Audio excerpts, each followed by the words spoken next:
It is now my great privilege to introduce our keynote speaker for this morning's ceremony. Mandy Fabel received an MBA from the University of Wyoming and currently serves on the UW College of Business Advisory Board. Mandy is Executive Director of Leadership Wyoming, a notable leadership development organization supporting Wyoming's leaders, and I had the privilege to go through that program myself on my way in here. Thank you, Mandy, for that. Mandy's love of outdoor adventure includes being married on top of Pingora Peak in the Wind River Mountains. Have any of you ever seen that? You have to watch the video. You can find it on YouTube. It is unbelievable. And spending winter weekends chasing fresh snow to ride her snowmobile. Mandy and her husband live in Lander and feel extremely grateful for the opportunity to call Wyoming home. Please join me in welcoming to the podium Mandy Fabel.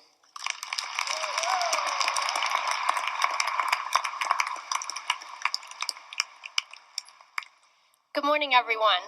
I am humbled and honored to share a few reflections with today's graduates and the family, friends, and faculty here in support. I must confess to you, I was a little bit surprised when President Seidel gave me a call asking me to serve as the commencement speaker.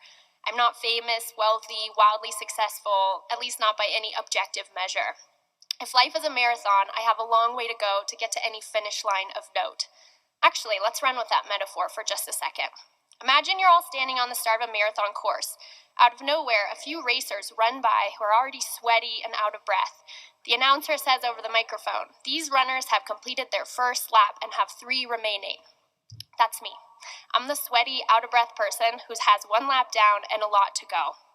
I look at all of you out there today with a bit of envy over your fresh legs and spirits full of eagerness and anticipation. But I suppose you might look at me with a little bit of envy for having the uncertainty of that first lap of life behind me. So let's run together for a few short minutes. I could use some of your energy, and I can tell you a little bit about what the course looks like from my perspective. So here we go. 5 life lessons for the miles ahead. Lesson number 1. Every phase in life is short, even the good ones. Whether the past few years have been the best years of your life, or you cannot wait to run across the stage and declare them complete, today is a stark reminder, all moments are fleeting. There is no 1.5 speed to hurry through the challenging parts, or a 0.5 speed to slow down the best of days. And I know you did that on some of your lectures, the 1.5 speed. In my own journey, I have yet to find the perfect equilibrium of time, money, relationships, growth, and meaning. But what I have learned is I'm a lot happier when I focus on what I'm grateful for within each chapter instead of what's missing or challenging. When you know life's phases are short, you can more readily soak up the joy and endure the trials. Lesson number 2, create your own magic.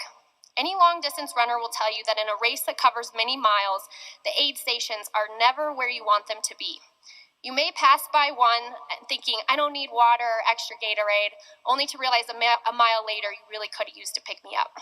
This is perhaps also one of the harshest realities of the course of life. People are so caught up in their own chaos, sometimes it's left to you to create your own spark or magic. To turn these feelings of exhaustion and anxiety into feelings of excitement and action. One way to do that is to have some sort of ritual that feels extra special. It could be a place you go, a person you call, a piece of jewelry you wear. My own personal recommendation is to put a scoop of vanilla ice cream in your morning coffee, when it matters most. It's a small thing, but it feels a little bit like magic, and it can go a long way. And once you master the art of creating your own magic, you can start finding ways to create magic for others who might need it. Lesson number 3, look where you want to go, not where you don't want to go. As President Seidel mentioned, I enjoy riding snowmobiles and dirt bikes, and this is one of the very first lessons you learn in these fast-paced sports. Look where you want to go. If you're riding snowmobiles and there's a tree around and you look at it, it's a surefire way to head straight towards that tree. I have many bumpers to prove this fact. Instead, you have to look where you want to go, away from the tree or the obstacle. And life is like this too. When I was applying for this current job, several trusted people told me I was too young and inexperienced for such a high visibility and influential job. At first, these comments really got under my skin. What do they know about me anyway? And how do they know what's best for the organization? Slowly, my frustration turned into a more honest look at the dissenting comments. This was a job leading leaders. Of course I looked young. And maybe there were a few things I still needed to learn along the way. Had I chosen to stay focused on my frustration over these people or comments, I would have been setting a course straight towards an unmovable tree. Instead, I got curious and took time to learn from them. This informed my application, my interview, and even the way I do the job today. What I have learned is that behind most dissenting comments are insecurities, sometimes our own, sometimes those of others. But staying curious and looking where you want to go is the best way to stay on pace in this course of life. Lesson number 4, learn from failure. Okay, we're gonna mix things up a little bit, and this is an audience participation point. You fancy people too, okay? So I'm gonna give you 3 options about stories of failure, and you're gonna vote on which one that you're most interested in. So I'll tell you them all, and then you can vote. A story about me getting 6 teenagers lost in the mountains for several days. B, a story about me wearing a blow-up unicorn suit and getting in a fight with an Easter bunny. Or C, the time I almost got fired for losing a llama. It's like a lost and animal theme kind of among these. Okay, so you're gonna vote. You guys ready? So A is lost teenagers. Okay, that's pretty good. B, unicorn Easter bunny fight. I know, that is a good one. Or C, losing a llama in the mountains. A few people. Okay, so unfortunately, the Easter bunny unicorn fight is a very long and complicated story, and we're already behind schedule.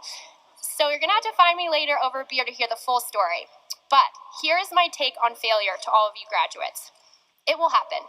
And when it does, you will either have the tools you need to recover and move on, or you will acquire them in the process. In this way, failure is not to be feared, because it is either a test of your skills or an opportunity to gain new ones. The most important thing is that you don't give up. In the words of an old Clint Eastwood film, endeavor to persevere. Okay, lesson 5, last one. Don't invite anyone to your wedding. I can see moms like hackles on their necks going up. Okay, I'll rename it. Lesson number 5, authenticity is compelling. As President Seidel mentioned, my husband and I got married on top of Pingora Peak in the Wind River Mountains. To get there, we rode our bicycles 12 miles from Lander up Sinks Canyon. We hiked in 26 miles to the Cirque of the Towers, slept a few hours, and climbed to the top of a 5'9" grade 4 rock climb, which is like kind of hard, but you can do it in one day. We arrived at the top happy and exhausted. I put on an $8 white dress I had found at a thrift store, and we got married in the most beautiful wedding chapel on the planet. The only people in attendance were our minister. It's actually just a good friend we talked into going with us and getting an online certification to marry us, and another friend who came at the last minute to take pictures and videos so that our own mothers would still speak to us. Our wedding day was perfect for us. It would not have been perfect for everyone, because then we did those things in reverse that afternoon. What I want you to know is you don't have to do things the way other people have done them. Your path to a career, to meaningful relationships, even to happiness doesn't have to look like everyone else's, or anyone else's for that matter.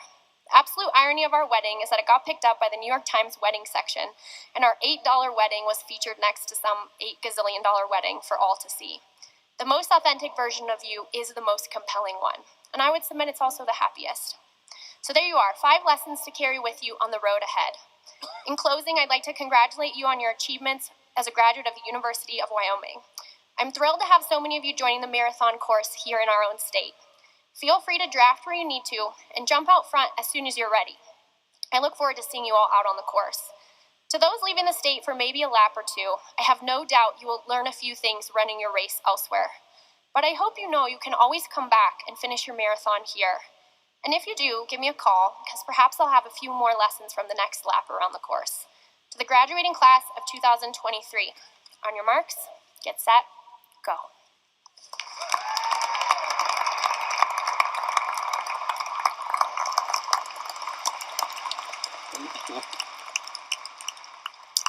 And do see the video. Thank you, Mandy. We greatly appreciate those thoughts. And ready, set, go.